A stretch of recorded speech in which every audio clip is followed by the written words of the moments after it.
C'est le moment de la chronique sportive avec Maude Pilon-Bernier. Bonsoir, Maude. Bonsoir, Claude. Alors, ce soir, on va aborder la chose sous un angle différent, celui des blessures qu'on peut s'infliger au travail, et vous avez une solution magique.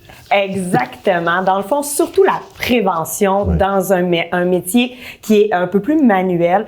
Je veux vraiment accentuer un petit peu plus l'importance de vraiment prévenir tout ce qui est les métiers qui sont physiques, que ça soit des gens dans la construction, des serveuses, des infirmières, tout ce qui nécessite un travail un petit peu plus physique. On marche debout, on est debout longtemps, on marche ou on tient des charges lourdes. Il faut pas penser nécessairement qu'on s'entraîne en exécutant notre métier. Ouais. La définition de l'entraînement, c'est vraiment d'exécuter des répétitions de mouvements qui sont conscients de manière cardiovasculaire, de manière musculaire, en endurance et en souplesse.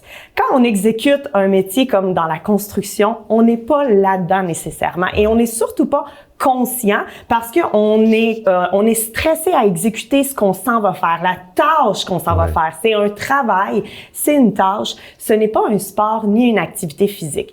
Donc, il faut pas penser qu'on est en train de s'entraîner et que c'est suffisant. Il faut au contraire aller améliorer sa condition physique à l'extérieur de son milieu de travail pour pouvoir permettre de durer plus longtemps et plus sainement dans sa pratique. C'est important parce que souvent, les métiers physiques, c'est des métiers aussi qu'on n'a pas nécessairement accès à de l'assurance, qu'il y a beaucoup d'arrêts de travail aussi, puis que les gens vont souvent faire une réorganisation de carrière à un certain moment parce qu'ils sont plus capables de perdurer dans la pratique de leur profession. Donc, pour éviter tout ça, pour essayer de changer, puis de s'améliorer à l'intérieur de ça, j'ai quelques trucs pour certains métiers. D'accord. Bon, donc vous avez ciblé des métiers en particulier. Vous avez associé des types d'entraînement à chacun de ces métiers-là.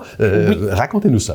Exact. Je voulais juste inspirer les gens, c'est important. Fait que c'est pas un prérequis. C'est pas nécessaire, là, ce que je vais dire, que ça soit exactement pour tel métier, tel sport. Mais des fois, de s'inspirer quand on sait pas par où commencer, ça peut aider.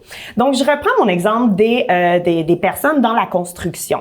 On va travailler beaucoup penché, très en force musculaire aussi, puis avec des rebonds, des outils constamment sur nous. Fait que ça fait beaucoup de chocs sur les articulations et sur les muscles. Ce qu'on va prioriser, ça va être vraiment un entraînement au gym, mais tout ce qui est dans les groupes de muscles en postérieur de notre corps. Fait que la coiffe des rotateurs, notre dos, le derrière de nos jambes, on va vouloir entraîner beaucoup ces sections-là au niveau du gym.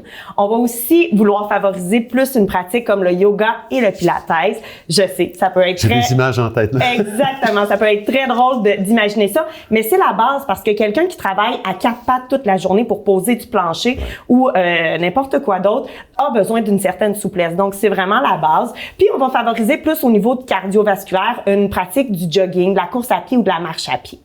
Après ça, on passe plus au niveau des serveurs, des serveuses, coiffeurs, coiffeuses qui doivent tenir des outils souvent dans leurs bras et souvent un bras plus que l'autre. Alors, ça va être important de rééquilibrer tout ça à l'extérieur parce qu'on travaille tout le temps plus d'un côté et de l'autre. Fait que c'est important. On peut pratiquer des cours en groupe qui souvent vont favoriser les deux côtés en même temps. On va aussi pratiquer encore là peut-être la natation ou le vélo pour pouvoir venir s'aider là à travailler. Le pilates, c'est encore très bon parce que ces métiers-là vont chercher les muscles stabilisateurs, fait que des petits muscles qui travaillent beaucoup. Fait que le pilates va rechercher ces petits muscles-là dans sa pratique aussi.